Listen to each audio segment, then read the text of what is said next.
Bismillahirrahmanirrahim. Assalamualaikum warahmatullahi wabarakatuh. Alhamdulillah wassalatu wassalamu ala nabiyyina wa habibina wa qudwatina Muhammad wa ala alihi wa sahbihi ajma'in. Kesempatan ini saya ingin sampaikan kepada kita sebab-sebab turunnya rezeki. Sebab-sebab datangnya rezeki. Apa yang membuat rezeki itu bisa, dan kalau yang dimaksud rezeki di sini pasti yang berkah, bukan istidraj. Udah bisa bedakan ya. Rezeki berkah itu artinya rezeki yang bisa termanfaatkan, ya, rezeki yang bisa digunakan untuk melakukan kebaikan atau ibadah tentunya. Jadi ada manfaat dunia dan akhiratnya. Jadi kalau kita cari makan bisa saja halal tapi tidak berkah. Ya, ada orang yang bisa menghasilkan uang cukup banyak per bulan tapi tak berkah. Apa bentuk nggak berkah? Nggak kepake duitnya, nggak kerja duitnya. Nah itu kalau mau dimaknakan begitu. Maksud nggak kerja itu duitnya disimpan saja. Untuk kemudian karena banyak dia ngembangkan usaha, tapi cuma hanya terkesan dia itu orang kaya raya. Dia punya usaha sana, dia punya usaha sini, dan kemudian hanya untuk mencukupi kebutuhan dunianya saja. Yang namanya kebutuhan dunia itu senang-senang. Makan bisa di semua restoran, bisa jalan-jalan kemana tempat. Nah itulah yang dianggap, itu yang dimaksud kebutuhan dunia. Jadi kalau orang yang dikasih rezeki yang dia bisa gunakan untuk kebutuhan akhirat itu luar biasa. Apalagi kalau dikasih Allah banyak. Jadi itu yang saya maksud dengan istilah hartanya, rezekinya kerja. Ya. Jadi coba perhatikan ada berapa banyak rezeki kita yang nggak kerja untuk akhirat. Lebih banyak dia cuma itulah yang dimaksud rezeki istidraj. Artinya rezeki yang cuma terpakai atau bahasanya habis pakai untuk kebutuhan operasional hidup dunia. Malangnya operasional yang nggak perlu. Gitu.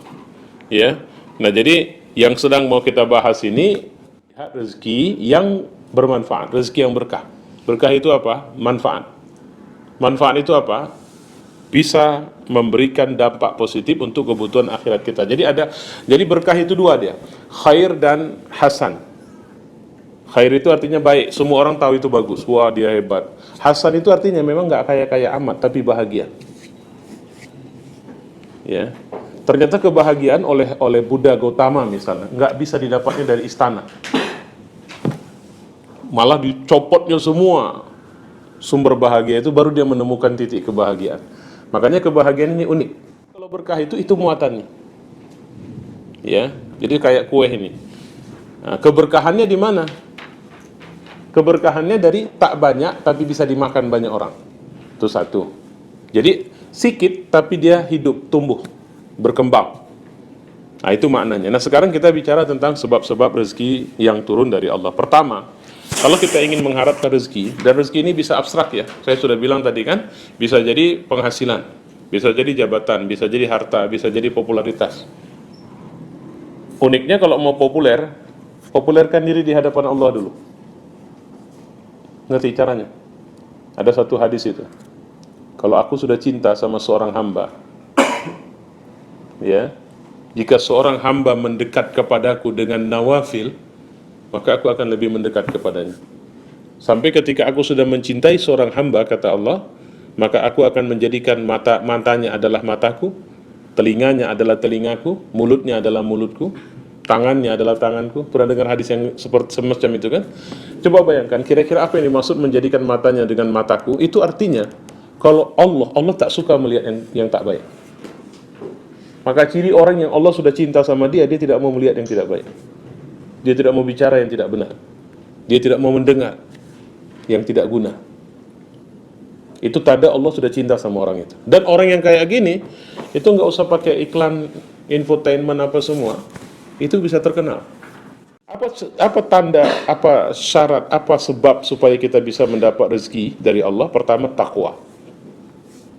Takwa ini sebab ya, takwa itu dia aplikasi dari keimanan. Takwa itu kelihatan dari takwa itu. Apakah orang bertakwa juga masih mungkin terjebak pada ciri orang bertakwa? Ketika dia salah, dia cepat istighfar, dia cepat pulang sama Allah. Nah, satu lagi ada kalimat pernah dengar begini, man qama ramadhana imanan ihtisaban. Ihtisaban ini maksudnya imanan dan dengan rencana-rencana yang sudah dia tetapkan untuk dia bisa dapatkan di Ramadan ini.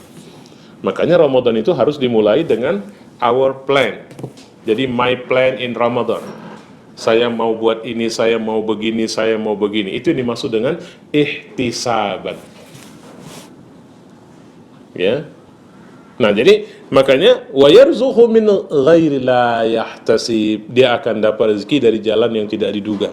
Apa itu? Minta ampun sama Allah. Baik. Ketiga, tawakal. Tawakal ini puncak kerja. Jadi sebenarnya mengawali kerja dengan bismillah, mengakhirinya dengan tawakal. Jadi kalau ada sebuah proyek, awali dengan menyerah diri sama Allah dan akhiri dengan menyerah diri sama Allah. Itu dia. Jadi sebenarnya mengawali dengan, makanya kita makan awalnya apa? Bismillah, akhirnya alhamdulillah. Itu berserah diri. Setelah itu urusan Allah, mau jadi darah daging, semua urusan dia.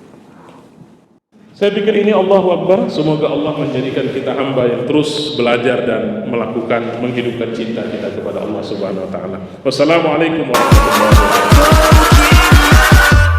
wabarakatuh.